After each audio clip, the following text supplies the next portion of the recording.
everybody, and I agree with Alan. It's great to see you all bright-eyed and bushy-tailed, because I know that the kind of activities that you're engaging in over the last couple of days and the next couple of days can keep you up late and be a little exhausting. But here we have a full room of people at 9 o'clock in the morning. Andrea did a wonderful job, and we have some really great people that we're going to learn about Lodi with here this morning. And I am offering you my official welcome. It's been really fun to be on the City Council and be elected mayor for the year 2016, when Lodi gets all these accolades, being Wine Region of the World by Wine Enthusiast magazine, and having all you folks here. I dedicated over 20 years of my life to helping Lodi get the kind of recognition it's getting today, and it just feels really good. So thanks for being here.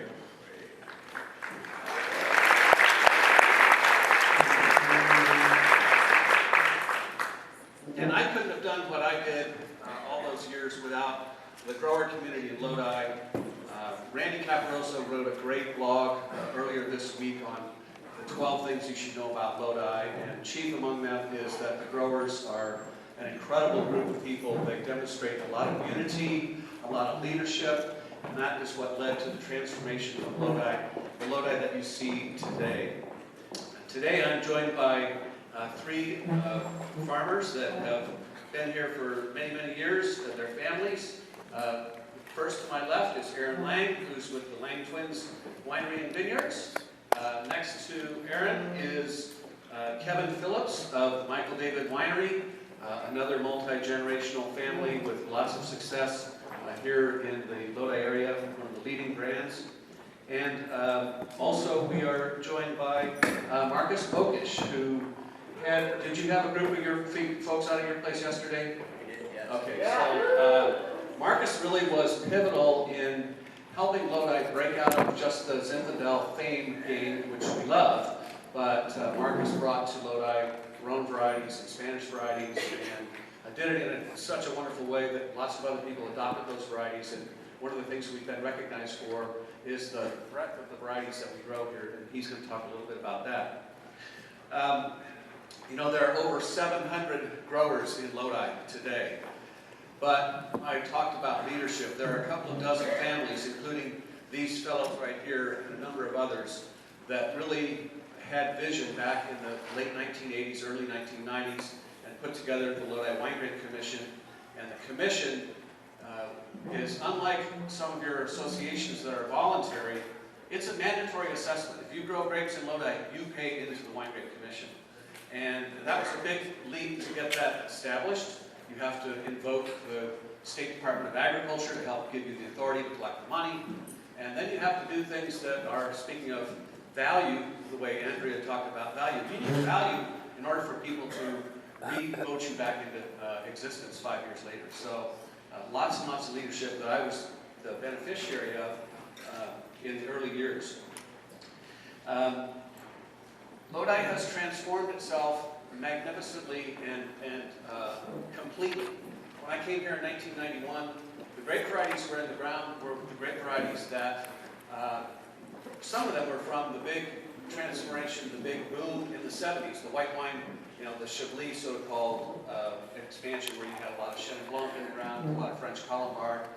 But we had burgers in the ground, we had Tokais, we had grape varieties that most of you probably never heard of, and those were originally either table grapes or grapes that were used to go into the sweet fortified wines that were really popular from the end of Prohibition till the 1950s and even the 1960s. In fact, dry table wine didn't outsell sweet dessert wine until 1968 in America. And those were the wines that Lodi was making, the wines that the public wanted to drink. And when the dry table wine market began to expand, the coastal districts leaped on that opportunity. Lodi was a little slow to change, and so that's where they lost their edge in the wine business. And these leadership growers helped get Lodi into the modern era with contemporary varieties that we all know today, and now much beyond that with the European other varieties that we grow.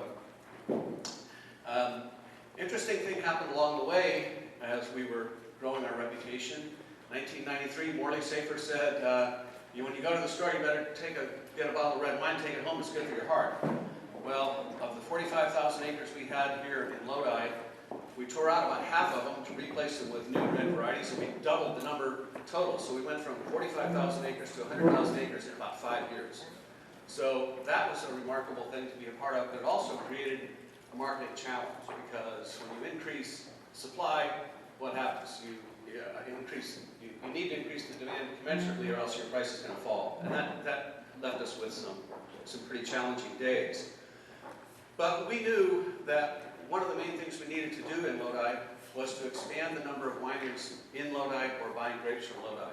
Because there's a mathematical correlation between the number of wineries in a district and the prices that growers receive. And all you have to do is think about Napa with 600 wineries, and Sonoma with 400, and Paso with 300. The more wineries that buy grapes in a district creates the demand and supports the price of the grapes. So along the way, we had the good fortune of a lot of these wineries, a lot of growers vertically integrating, creating their own wineries, creating more demand for the fruit. And that's what we're going to hear from today, the families that really participated in that transformation. So we're going to start off with Aaron, talking about the Langetwins family history. And take it away, Aaron.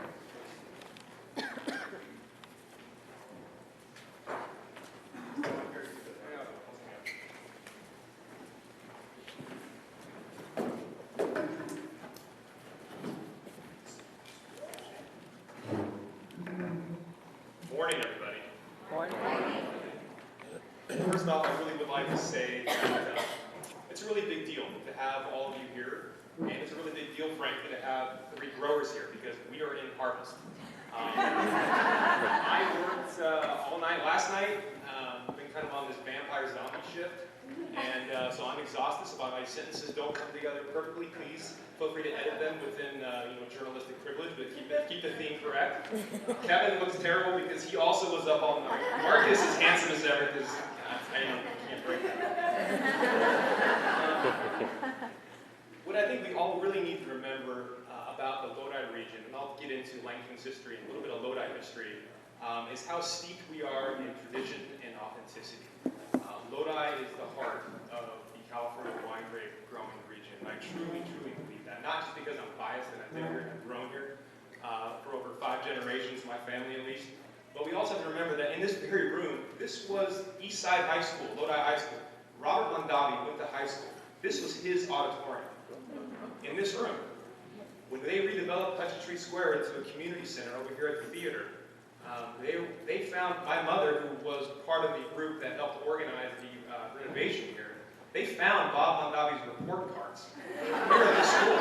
Okay, so talk about the tradition of Lodi and winemaking, and Lodi is synonymous with high quality. Lodi is synonymous with visionaries like Bob Mondavi, and so I think that really can't be forgotten about where the heart of California wine grape growing truly is. And I believe very strongly that Lodi is that place. But just like Bob Mondavi and others, the growers that we have here today are very much hands-on. Like I said, we were harvesting Pinot Noir and up in the Delta area last night, Pinot Grigio, Chardonnay. By the way, the crop looks beautiful this year. It's gorgeous, so it's going to be a great year for 2016 vintage. But we're all very hands-on, and that's where I think the authenticity comes with Lodi growers, is because you can walk into the tasting room with Markus, and you will be able to taste with Markus. You will be able to hang out with Kevin. You'll be able to meet Randy and Brad Lange, my fathers of Langetwins. And that is a theme that you'll see across many, many wineries in Lodi. And I think that's an experience that you don't get in other places. So I encourage you to, after today, get out there, taste some Lodi wines. You will really enjoy what you find. So real quick history on Langetwins. We're a 5th generation farming family based here in Lodi. We immigrated from Germany in the 1880s, started growing watermelons, table grapes, some wine grapes, Zinfandel, Carignan, or as Lodi people say it, Carrigan. And also, a few other varieties, Tokay's especially, of course. In my family, we were always an ag, but we were always also in grapes and watermelons. We did a lot of watermelons selling up and down the coast. But Albert, my great-grandfather, was one of the members, not the founding member, but certainly one of the first members of the Woodbridge Vineyard Association in like the very early 1900s, like 1905, I think it was established, something like that. And then my grandfather Harold, there's a picture right here, 1958, 25th anniversary of that same organization on the board, and my uncle Brad was on the board in 1978 when we finally as they went through and finally closed it down later on. I think in the 90s it closed down. But anyway, this was a co-op, and that's really how the Lodi region first marketed its grapes. It was grouping our buying power together and your selling power together, making wine and selling it to other wineries, and you can return a higher price for your fruit, which is really how a lot of co-ops got started and supported by growers, and my family was very much involved with that, along with the other leading Lodi families in that era. So, but coming through our roots at Langetwins, we have to remember that in 1975, or a little before, my dad and Brad, the twins, bought about 160 acres from their father on the Lange River, the Jane N. sub-APA, and started farming. And we started growing grapes in 1978, bought our first mechanical harvester. Everybody thought we were crazy. But we have proven, and the industry's proven since then, that we can make amazing wines, and still harvest them mechanically. Yes, it's not a bad word. And we can do a very good job at it. We built our winery in 2005 after being winegrape growers and managers for decades. And the reason why we built our winery in Lange was because we really wanted to vertically integrate. Much like many other farmers here in the Lodi region, we wanted to take what our best vineyards, put them in the bottle, showcase what we can do, and send it direct to the consumer so they can try really what is Lodi instead of some of our fruit getting lost in larger programs and larger wineries. Okay, so as far as going back to the co-op, just very briefly, I wanted to share a piece of history with you that in high school, this picture hung in my dad's office, and I didn't know what the hell it was. It confused me. Apparently, I didn't know much about my own history in my own country. But this is this is posted online probably in the next 5 minutes or so on Twitter at Langetwins, Langetwins. And this, if you read this, I was confused because it says, this is August 18th, 1920. Woodbridge Vineyard Association, remember this is the co-op, right, who bottle the grapes. These wines are intended for sacramental, medicinal, or other than beverage uses. Okay? All persons are warned that their use in the manufacture or preparation of beverages or their use or sale for beverage purposes will subject the person so using or selling them to imprisonment, not exceeding 1 year, or a fine of $1,000. How many people here would be broke if this was still law or in jail? This is fascinating to me that from 1920 to 1933, organizations and co-ops like the Woodbridge Vineyard Association basically went either underground or they started making sacramental wines. And I would love to sit across the table with my grandfather to really find out if they really abided by all of these rules. I'm not quite sure, but let's see. Thank you. But then in Lodi, of course, you know, in the late 1970s, 1980s, we kind of made a change, like Mark said. We started going from Tokay's and carrying on to more varietal wines, Cabernet Sauvignon, you know, Bordeaux varieties, Merlots, Cab Francs, and not so much. Sauvignon Blancs, of course, Merlot came a little later. And things changed, and then the Lodi appellation expanded. The advent of irrigation in drip lines that we were able to irrigate in the hillsides. And so the Lodi appellation expanded through that technology. And by the way, that technology is also one that is has a very positive, or reduces the impact we have on our environment by not using as much water as perhaps other irrigation technologies. So, and then came, of course, like Mark said, with all that boom of growth came the Lodi Winegrape Commission. And my Uncle Brad was supposed to be here today, but he couldn't make it because of harvest. He has day shift, and you get me, I'm basically half asleep right now. But he was the founding member of the Lodi Winegrape Commission as far as the founding chair. He was the first chair. But it really just showed how that organization was created, shows the collaborative spirit that the Lodi wine growers have. We really do.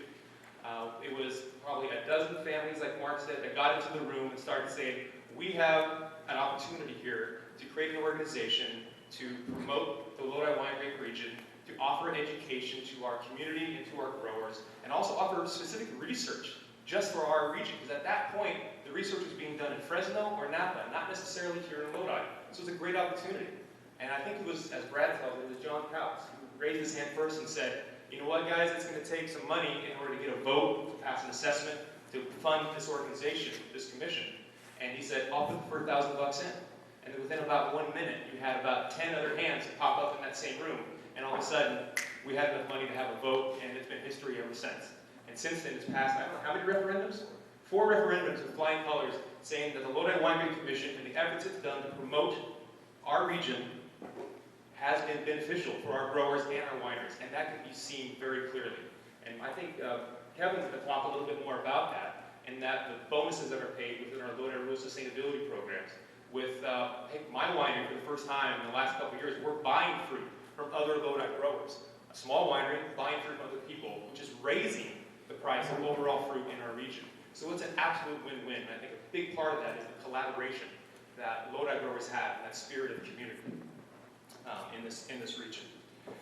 And also, of course, I couldn't be remiss if I didn't mention that. In 1991, when my uncle Brad was elected chair of the first commission board, he, in all of his wisdom, led the committee to hire Mark Chandler, who was our executive director for how many years? 20 years. 20 years, Mark Chandler, and to see the growth that's occurred since 1991 to now is incredible. And I think Mark Chandler deserves a round of applause for that.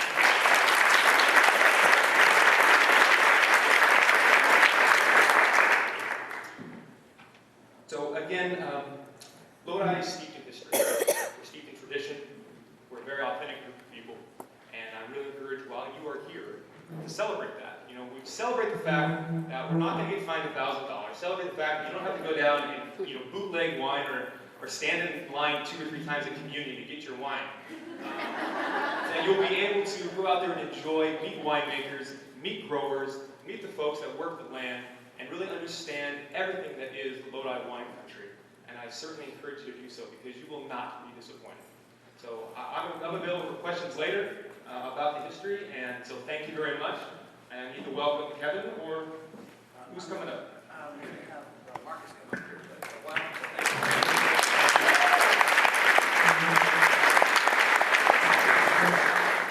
another footnote on the cooperatives and how they survived through Prohibition. They also sold wine in 33-pound boxes, and you still see this all over the country for home winemakers. But on the side label, it said, under no circumstances add water and sugar to these grapes, because fermentation will result, and it's a crime.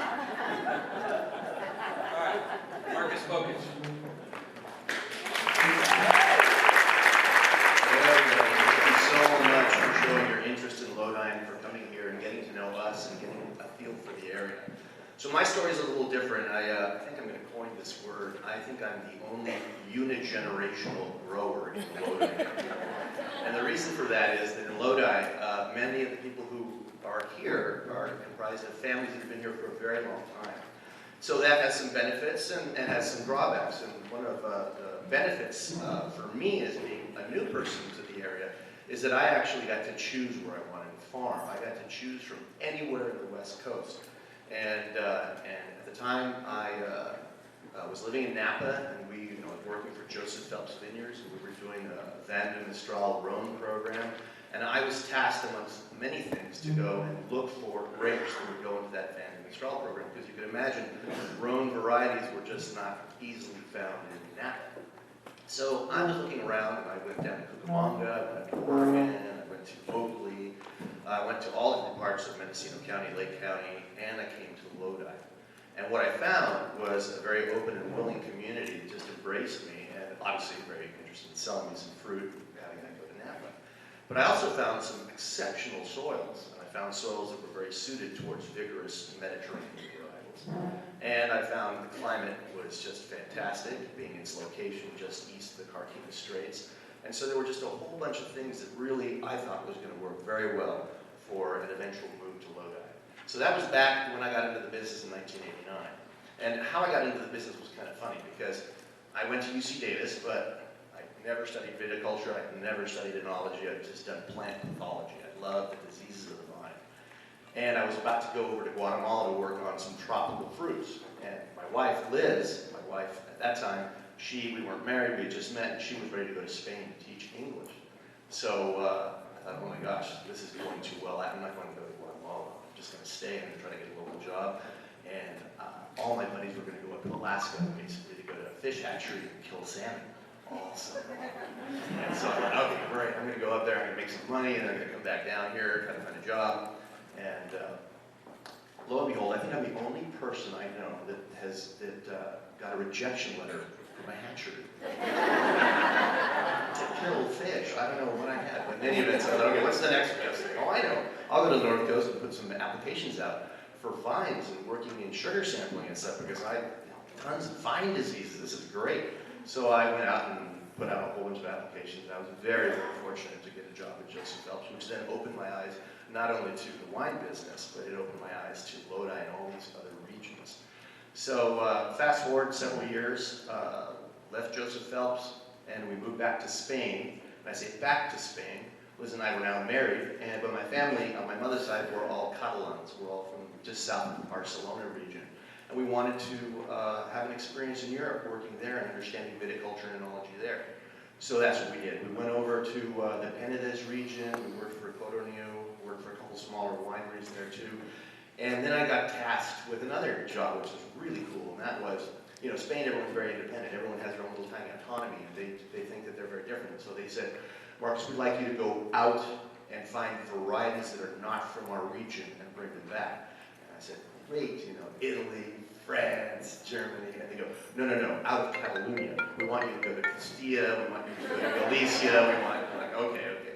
So we went and I did that, and I brought back Albarino, and I brought back Graciano from different parts of the Iberian Peninsula, and planted them. And came to find out, in fact, that most of the Rhone varieties, like Carignan, which is Mazuelo, or Grenache, which is Garnacha, they're all Spanish varieties originally.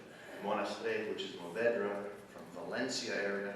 And so then I started getting my interest really focused on Spanish varietal wines. And that's significant because then later on, years later when we moved back to Napa, we thought, okay, where are we going to set our roots? Well, Lodi certainly came at the forefront. So in 95, we bought our first piece of land. In 1997, we planted it. By 1998, I think I was the traveling farmer. I was going from Yountville all the way to Lodi to harvest grapes. And then we said, enough is enough, we're going to move. So in 1998, we finally moved to Lodi and focused with Rhone varietals and Spanish varietals. We planted Syrah. We were one of the first to plant Syrah. At the same time, I was doing a lot of sales work for Duarte Nursery, a big nursery, viticultural nursery. And I got to meet a lot of the grower community who were planting new vineyards. And I got to see how much Zinfandel there was in Lodi. And I was part of the help in the boom with the Cabernet, the Merlot, and the Chardonnay. But that wasn't the path I wanted to take. Sure, I'd grow them for others, but what I wanted to do was start a winery and focus on Spanish varietal wines.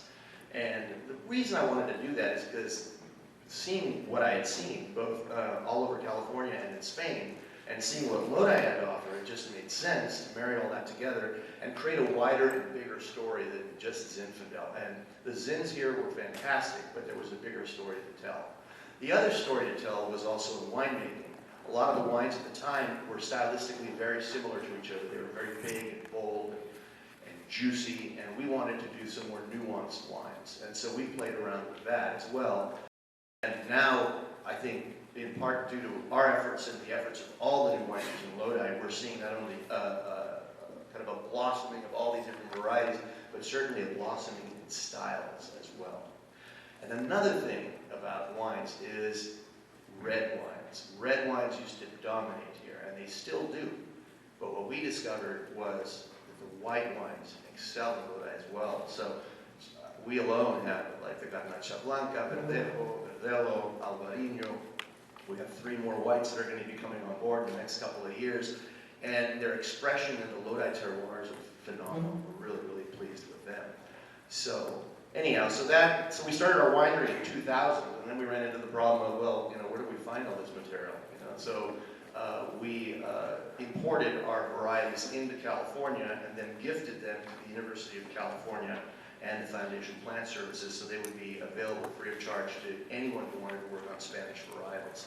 And that was, I think, significant for Lodi as well. And because of those efforts now, there are several wineries that produce a Tempranillo and an Albarino. How many would you guess? Maybe a dozen. Maybe a dozen that do an Albarino, and probably more like 15 or 17 wineries that do a Tempranillo. So it's really become a category. And you know how some wines in some regions are known for particular wines like Napa, Cabernet, or Carnero, Chardonnay.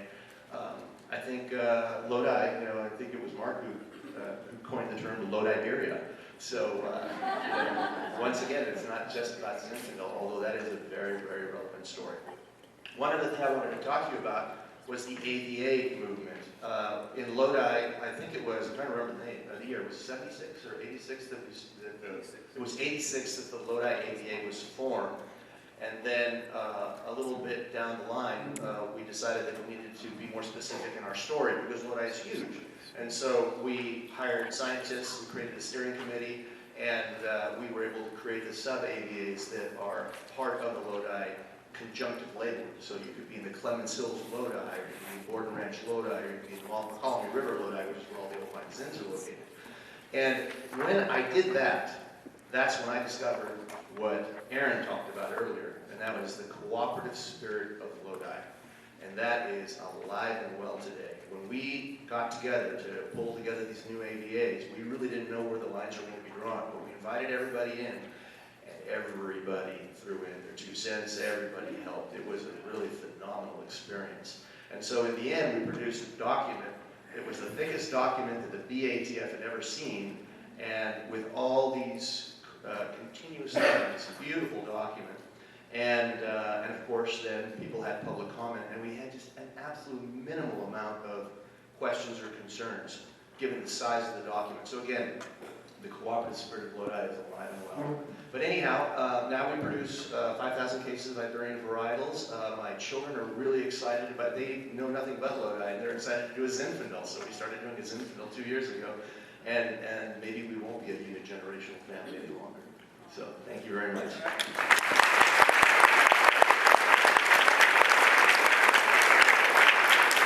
Thank you, Markus, and I do want to provide one bit of clarification. Actually, is Anthony still here?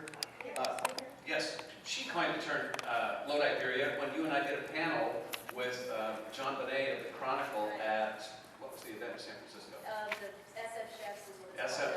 SF Chefs, Food and Wine. But anyway, so you get credit for that innovation. Thank you. The first grapes that we planted were in the early 1900s. And, you know, like Mark mentioned, we survived prohibition by shipping grapes across the country with instructions on how not to ferment them. In the 1970s, my grandparents, who had married after World War II, my grandparents had started multiple roadside stands across the Lodi area, and lots of people in Lodi remember my family from multiple roadside fruit stands that were all over the city back then, which was a lot less houses and a lot more country and what is now known as Lodi. We purchased our home ranch where Michael David Winery is now located in 1976. My dad returned from school in 1977, and you know, so the home of Michael David Winery was originally known as Phillips Farms, and it started as you know, our hub as a roadside market and a restaurant. It was actually built by my dad and my grandfather in '79. I remember running around there as a little kid, picking up nails, and you know, not really helping that much, but thinking it was. In the 80s, my dad established Phillips Farms Winery in 1984, and I mean, it was basically a very small hobby winery. We were selling direct only out of the roadside stand. My uncle David returned from school into the family business in 1988, and that kind of was the start of when the family started increasing operations, not only in fruit and vegetable sales, but also increasing some grape acreage, which was selling mostly to other wineries, to you know, the big wineries. In the 1990s, we were very heavily in the farmers market scene. We were doing 28 farmers markets a week. We had foreign exchange students living on the property, helping us congregate and make it to all these farmers markets. I mean, we were going to Sacramento, Bay Area, Tahoe, Reno. I mean, we were going all over the place. We were also very big into the wholesale fresh market tomatoes, and there was a big wine grape boom then, and so acreage increased again then, which we were part of, and so our vineyard holdings increased significantly during that late 90s era. In 1997, the Phillips Farms wines became Phillips Vineyards Back then, I think we had sold just about 2,000 cases, which was a pretty good amount for us. And we were just, just starting to maybe think about, I think we got our first distribution agreement in Wisconsin, of all places, and started getting a little bit of wine over there. Well, as soon as we went across state lines, we were sued by R.H. Phillips for the name of the family. Well, during the proceedings with that lawsuit, R.H. Phillips soon found out that we actually had the rights to the name, so oops. Next time you want to sue somebody, make sure you do your homework. So we got a nice little settlement out of that, but agreed in the process of that settlement to change our name. So that is when Phillips Vineyards became Michael David Winery. And that was also a cognizant decision on my family's part, as Michael David Winery became the name of the entity, that instead of marketing all wines as Michael David, we decided to actually, create brands. And so 2000 was the first vintage of 7 Deadly Sins, which arguably is probably one of the most well-known Zinfandel brands in the Lodi appellation. That first vintage, 2000, we made 500 cases. The 2001 vintage, we moved that to 10,000 cases. So a really big jump in that first, from between those first two vintages. I returned to the family in 2002 after going to school, living abroad for a little while, studying Spanish. And in that year, 2002, we had sold 15,000 cases of wine.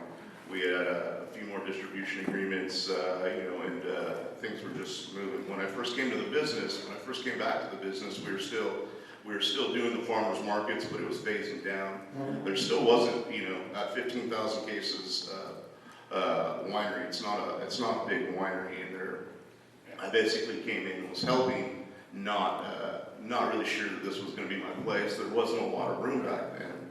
Well, it just happens to be the start of a massive growth in my family's business. And most people, they come back from school and they have an education and they want to do these things. And Dad says, "Great, now get on the tractor." I got very lucky, or I don't know if lucky is the right word, but I came back and within 6 months, my dad said, "Here you go, run the vineyards." So it was pretty much sink or swim. In 2003, we created the Earthquake brand and Sixth Sense brand, and we just started growing enough by then that we actually had to start buying grapes. So I became the face of the winery for actually purchasing grapes at Lodi. I started contracting grapes from multiple growers, and had to create contracts and all sorts of fun things that nobody in my family could give me any advice on. So those original contracts look pretty nice, but when you write them on the back of a napkin, they're not going to be perfect. 2005, the Petite brand was created. It's also the same year that I was able to hire my good buddy from school, Adam Metler, who is a East Side Lodi guy whose family has as much history in the appellation as I do. And he is, and today he is the director of wine operations for my family's winery. So it's been very instrumental in helping us grow and maintain quality. That's the same year that we started having massive infrastructure growth. I believe we sold about 100,000 cases in 2005. 2007 was the first year that we implemented Lodi rules for all of our own vineyards. And I looked into the program quite a bit, was a very big fan of it. Converted all of our vineyards over to Lodi rules certified vineyards. And was such a big fan of it that by 2009, I made it mandatory for all of my growers to also be certified in the Lodi Rules program. And but realizing how difficult it was and the the excesses recording and different farming practices that you have to do for that program, you know, I thought it was only fair that we institute a bonus program to go along with it. So yes, it did become mandatory, but I did add on a decent little chunks of money to my growers, so they did get compensated for becoming part of the program.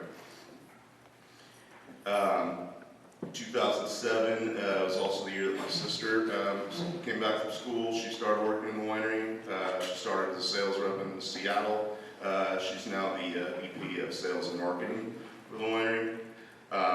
2009, Freak Show, which is now our second largest brand, Freak Show Cabernet, was born. Last year, the family sold 650,000 cases of wine, and we're projected to be about 775,000 by the end of this year. We're in every state in the union, in 30 countries, and every continent with the exception of Australia, but it's just Madeline, so it doesn't count.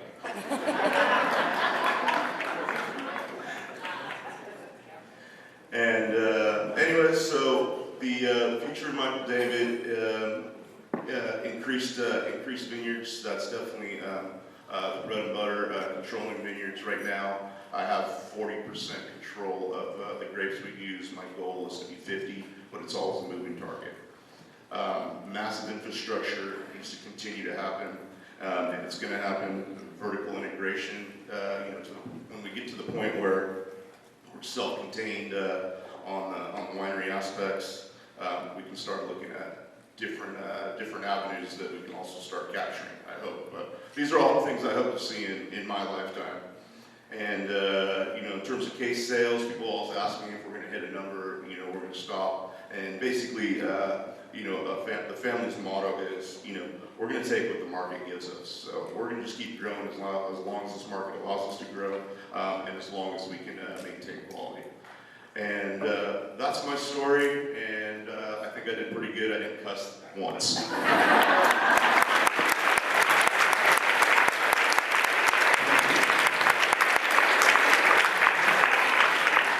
We do have a few characters in Lodi.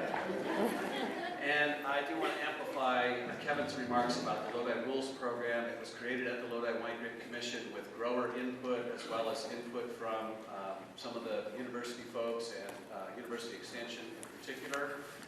It's the most robust certification program in California. We're very proud of it. Dr. Omar, who worked on our staff for 15 years, helped us put it together. But it was a committee of growers, once again, the unity of the Lodi growers who sat around and put forth the original tenets of the Lodi Rules. It's a very stringent certification. I grow my grapes to that standard, and I also grow grapes for Kevin, and I, as a grower, can tell you how much we appreciate the bonus. Sometimes it's the difference between a profit and a loss. So it's worth it to put forth the extra effort to be environmentally friendly and to grow those grapes at the highest quality you can, and you get a little bit of a reward. So One thing I'd like to add to that, Mark, is that the Lodi Rules program not only is California's first third-party accredited certification program for sustainable wine grape growing, but that's a big part of that, is accredited. It's third-party, independently accredited by Protected Harvest, which has received Consumers Union's highest rating as an eco-labeler. So it's not just growers and farmers getting together saying these are the standards at which we farm, which we believe are, you know, being responsible land management and vineyard management, but it's also being evaluated by environmentalists, academics, and experts in this field to say, yes, these practices that the Lodi Rule program requires you to follow in order to be certified have been peer-reviewed and have received Protected Harvest seal of approval. So it means something quite a bit, and so it enables us to really communicate our efforts in the field with a lot of credibility. So I think there's definitely a word of greenwashing out there, and I think it helps us communicate our efforts with a lot of credibility behind it. And it's got a completely transparent program, so it really was groundbreaking. And it's great to see wineries like Michael David, Vogel's another one. We do a very small, we don't buy as much for those guys. We also offer a bonus. And it's fantastic because not only are you encouraging and incentivizing these vineyard practices out there to improve, because sustainability is going to continue, right? We're never perfect, we're always improving. But we're also compensating growers for it, for that extra effort, and that incentivizes folks. So I think it's a win-win for everybody. Excellent. Question? Yeah, so what impacts have you seen from Lodi rules in terms of reduced water use, energy use, reduced pesticide or insecticide use? Anything you can speak to on that subject? Sure. Well, the Lodi Rules program is a practice-based program. So there's 3 different types of certification programs, right? You have the process-based programs, which just say, hey, we're on a path of continual improvement, kind of like the ISO 14001. You have practice-based programs, like the Lodi Rules would say, we want you to see that you implement these practices. And so whether it's every other row, crop tilling area, cover cropping, or putting up owl boxes, or reducing pesticide use, or whatever it may be. And then there's performance-based ones, true metrics, right? We're actually measuring how much water I put on and how can I reduce that, how much. So the only metric the Lodi Rules program has is according to pesticide impact. And that, I believe, we have seen a drastic reduction. But if we have done evaluations, we do a 5-year checkup, I believe, in the Lodi Rules program. And you can see the adoption of these practices. Once people are certified in the Lodi Rules, the adoption of those sustainable practices goes through the roof. And if you want more information on that, the Lodi Winegrape Commission has released a Lodi Rules kind of update summary on success of the program and how many of those practices, from business management, soil management, water management, that's including not only the quantity of inputs used, but also the quality of how we're using them. And it has a really good report, very robust report on how those practices have been adopted over time. And although I don't have a yardstick in my pocket to measure that impact, but I know it's great. Also, the Lodi Rules have been licensed to other regions to use for their grower programs as well. More questions? Yes, sir. Is there some of the differences between Lodi Rules and the down in California sustainability? There are differences, and I think part of what Aaron was referring to, that we have a practice-based system, and that one is more. That one's it's more performance-based, but right now CSWA is going through. Well, it's updated every few years. I think it's going in its 3rd edition, I believe. But it's also a great program that applies to the state of California. So they do have some differences in how they do it, but the overall goal is the same with sustainability programs. And that goes the same for organic farming, right?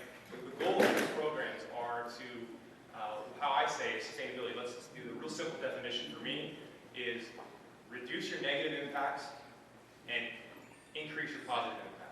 Everyone gets really confused about the sustainability message, right? It's not about, I don't care if you drive a Prius going to work every day and you wear hemp clothing, I'm sorry. By you sitting there breathing, you are having an impact on your environment, on your community. So it's the truth. So when we're farming every single day, it goes the same for organic growers or biodynamic guys or sustainable growers, is that we need to really be evaluating every decision that we make. Can we reduce our negative impacts here and really try to increase the positive ones? Can I make a selection of a different material to apply to handle this issue? Can I shorten my water? Can I put up an outbox? What can I do? So it's about reducing the negatives, increasing the positives. And I think all of those programs try to achieve that from different angles. So in that sense, we're kind of cousins, all the way up to the same goal, making higher quality wines with fewer impacts, negative impacts on the environment, our community, and our bottom line, frankly, and increasing the positive ones. And I think they're all kind of trying to achieve that the same way, and then communicate that to the consumers with a degree of credibility. And speaking of these sustainable programs, we started this program way before the rest of the industry did, and we knew that that was the way that even your retailers were going. You can't sell wine in Europe now unless you have some kind of certification. And Walmart is going that way, Costco, and all these big buyers are going in the direction of looking for certifications. We got in the game early so that we had something that our wineries could get in the game. So really, really important program for us. Other questions? Yes? It seems that Lodi has a higher concentration of multi-generational families than other regions. And perhaps this is best for Markus, that you more of an outsider. Why do you think that is? What makes Lodi unique in that way? And the second part for Aaron and for Kevin, do you see your children moving on to the 6th and the 7th generation? Yeah, I think that Lodi does have very high multi-generational phenomena here, but I don't think only limited to Lodi. I think portions of Sonoma and Mendocino County also have that. And I think one of the things that they all have in common is urban impact pressures. So if you look at these traditional old grape growing regions like Cucamonga, which has essentially been lost, or Oakley, which is severely impacted, you have urban pressures increasing land values, and unfortunately, as it may be, the agricultural land is almost the lowest common denominator usage. It doesn't have as much value perceived by society as other usages. And so, and many of those areas were converted over to urban before there were tools like farmland trusts that growers can put their land into and get compensated for not actually developing the land and selling it to a developer. So if you look at Lodi historically, we're kind of in an area stuck between Stockton and Sacramento that has not had, until just recently, some really strong urban impacts in our direction. Napa had those impacts 50 years ago. Areas of Sonoma around Santa Rosa as well.